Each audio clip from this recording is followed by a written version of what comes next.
తన పరిశుద్ధత తోడని దేవుడు మాట ఇచ్చినాడు. నేను ప్రహర్షించి షెకెమును పంచిపెట్టదను, సుక్కోతు లోయను కొలిపించదను. 108వ కీర్తనలో 7వ వచనంలో ఈ మాట రాయబడింది. దేవుడు మనందరం ఇలా సమకూర్చబడినప్పుడు ఒక ప్రత్యేకమైన రీతిలో మాట్లాడువాడై ఉన్నాడు. మత్తయి 5లో జనులందరినీ కూర్చొని పెట్టి మాట్లాడినవాడు.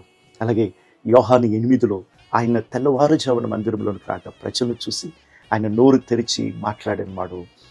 తన పరిశుద్ధాలయమందు దేవుడు మాట్లాడువాడు, మాట ఇచ్చువాడు అని ఉన్నది. ప్రైజ్ ది లార్డ్, ఆమేన్, హల్లెలూయా. ఈరోజు ఒక ప్రత్యేకమైన స్వరమును మనందరం విందుము గాక. ఈ యొక్క ఆదివార కాలంలో మనందరము దేవుని మందిరంలోకి వెళ్తుండగా ఆయన స్వరం వినపడుతు గాక. ఆయన వాగ్దానము మన జీవితంలో ఇవ్వబడును గాక. ఆమేన్, హల్లెలూయా. వాగ్దానములన్నీ క్రీస్తు ద్వారా సాధ్యమే.